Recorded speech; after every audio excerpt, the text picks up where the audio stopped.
Stop taking everything personal. Not everything is about you or about me. And the moment we understand that, you start protecting your peace, my friend. Believe me.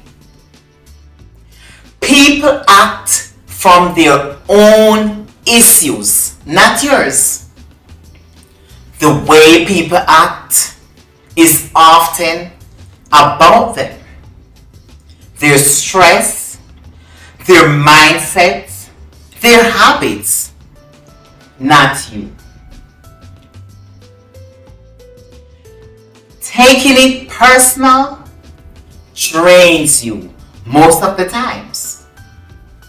Overthinking what someone said, reading too deep into actions, it creates unnecessary pressure and drains all your energy.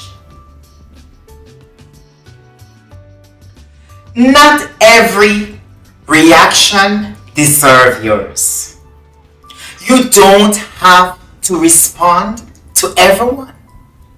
You don't have to carry everything. Some things are better ignored. My friends, choose peace over ego. You can react, or you can stay at peace. Not everything needs your attention. My friends out there, stop taking everything personal and start, as of today, choosing your peace of mind. Question: do you sometimes take things too personal? If so, my friends, please comment in the comment section and let me know. Let it go. Yes, comment. Let it go.